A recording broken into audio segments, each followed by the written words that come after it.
Bonjour, je suis Nicolas Prévost de changerdeviaujourd'hui.com. Alors, dans cette deuxième vidéo consacrée à la peur de l'échec et la façon de s'en sortir, je voudrais vous poser une question.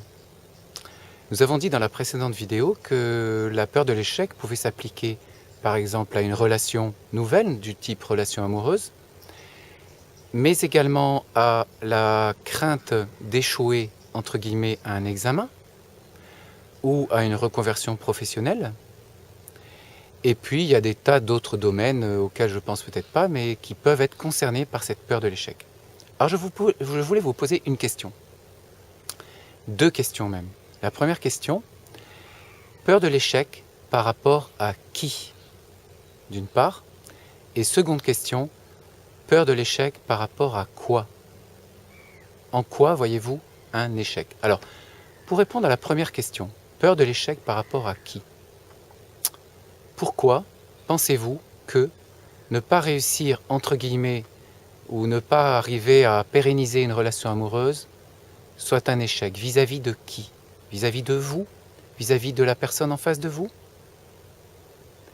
Si c'est la personne en face de vous, est-ce que vous n'auriez pas tendance à vous charger, à vous juger? Et si c'est par rapport à vous, là aussi, il y a un jugement. On en revient toujours à cette histoire de jugement. De toute façon, comme je vous l'ai dit dans la première vidéo, nous passons notre temps à nous juger. Nous sommes imprégnés de ça depuis des milliers d'années. Alors évidemment, c'est très dur de s'en sortir et de s'en débarrasser.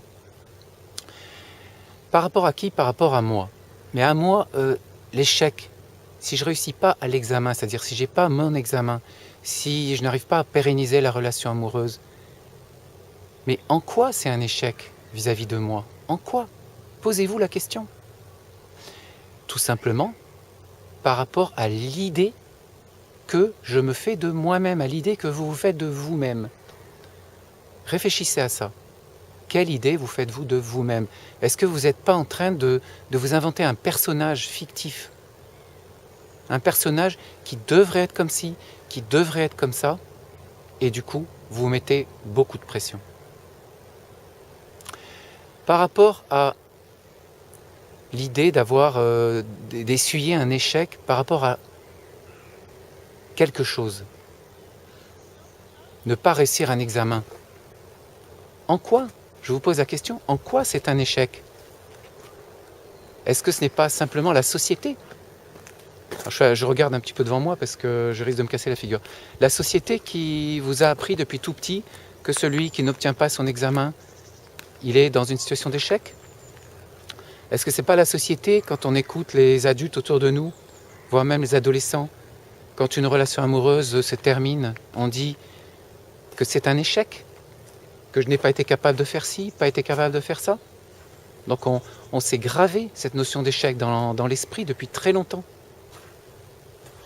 Mais quand vous réfléchissez, ne pas réussir un examen, en quoi est-ce un échec? Un examen, ça se repasse. Une fois, deux fois, trois fois. Puis vous allez me dire, oui, mais on peut le passer que 3 fois. Si au bout de 3 fois on ne l'a pas, c'est pas un échec. C'est que probablement on n'était pas fait pour cette discipline à laquelle on voulait se consacrer. À ce moment-là, on cherche autre chose, tout simplement. Et puis, comme on le verra dans le 3e volet, on aura appris beaucoup de choses de cette expérience. Donc, réfléchissez en profondeur à tout cet aspect. Et je suis sûr que vous allez voir les choses différemment. Je vous dis à très bientôt dans la prochaine vidéo.